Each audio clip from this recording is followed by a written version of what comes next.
In the age of mass media after World War II, 20th century leftists in the West modernized Marxism, producing work and giving lectures that commented on the socio-economic effects of the advancements in technology.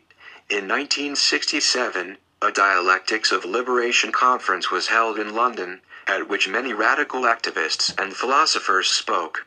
Here, Herbert Marcuse described the affluent society in the modern world, and the need for liberation from it.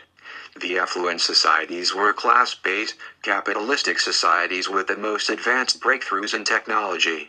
They are societies that are sustained through mass production of consumer goods, and the Keynesian control of demand, the creation of false needs. To function, the affluent society must subjugate and control its population through methods of physical and psychological repression.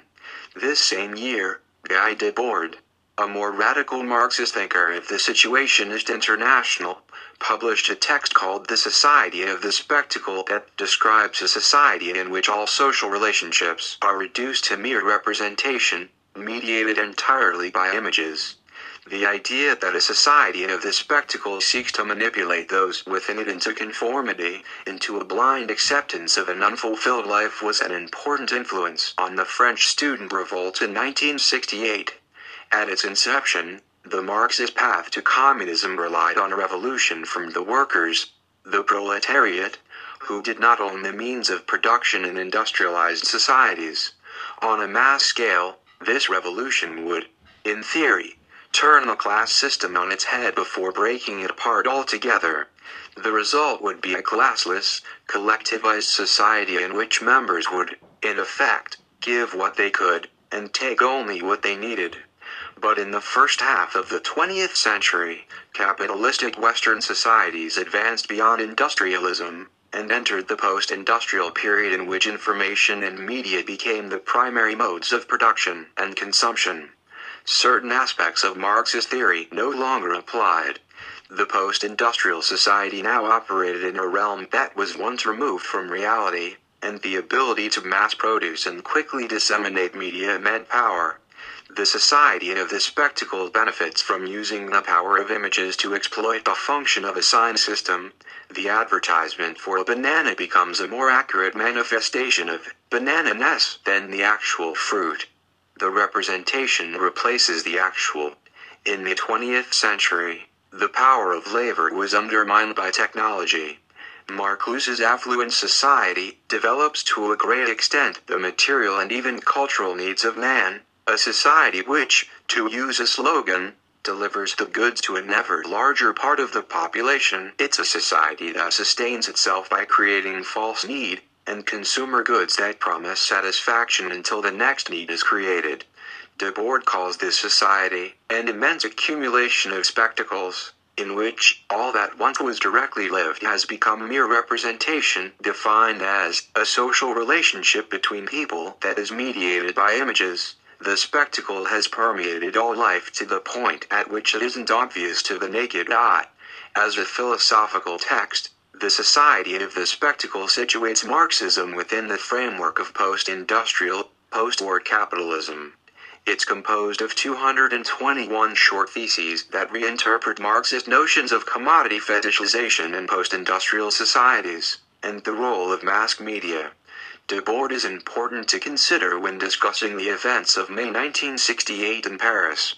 The revolts of that year started in January at a university in Nanterre, culminating in May as protests escalated.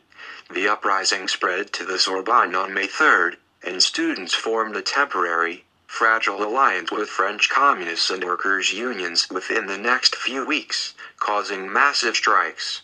It began as an unnecessary police intervention predicated on an alleged fight between the revolutionary, enraged students at Nanterre and their right-wing classmates.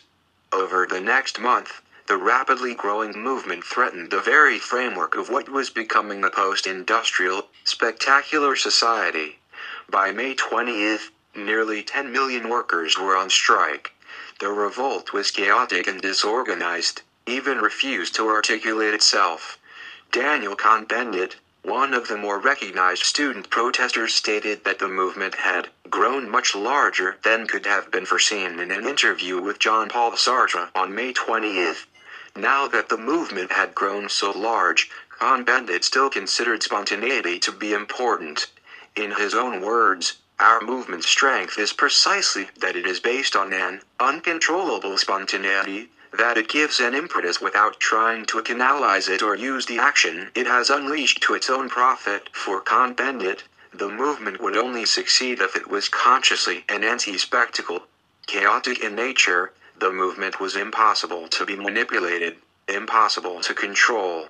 Students and sympathizers were not only revolting against restrictions placed on expression and free speech, poor working conditions, or learning environments.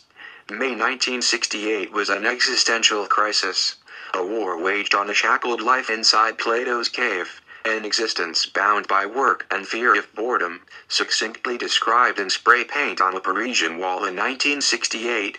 Metro, bullet, dodo, which translates to commute, work, sleep. Debord expands Marx's theory of alienation beyond the proletarian classes to the entire experience of human life within a network of spectacles. As the spectacle is both the means and the end of society, the chief product and the mode of production, and the spectacular society is one based in a synthesized reality that directs our own participation in this society is to devalue direct experience, making it obsolete. Debord argues a life within the spectacle is degraded and estranged, a step further from Schopenhauer's true nature of things. By gradually eradicating the necessity of direct experience, the spectacular society obscures reality further, causing confusion as to where it lies. Thesis 19 states, so far from realizing philosophy, the spectacle philosophizes reality, and turns the material life of everyone into a universe of speculation. The rate at which the French movement spread in 1968, and the threat it posed to established authority is testament to how deeply a post-industrial ennui had entered into the national psyche, and a reminder of how obvious the spectacle can seem. Have anyway, if we got caught, you know the first thing the judge does is make you get a haircut. I don't see why. I don't either. This is just the way you're trying to break us. I'm gonna cut mine off too and wash all the grease out. No, sir, you ain't touching my hair. Only boy, it's gonna grow back, man. It's not that it won't. Go ahead.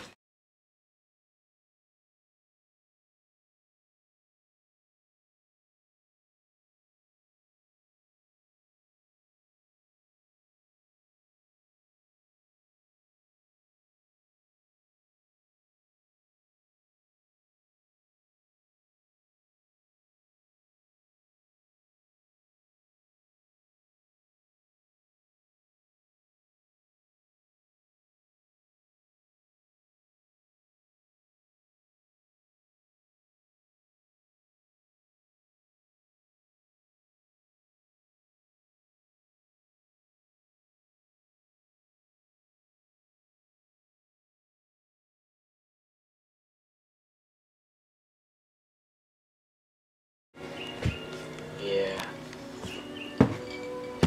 It's like the mist is what's pretty, you know? All gold and silver.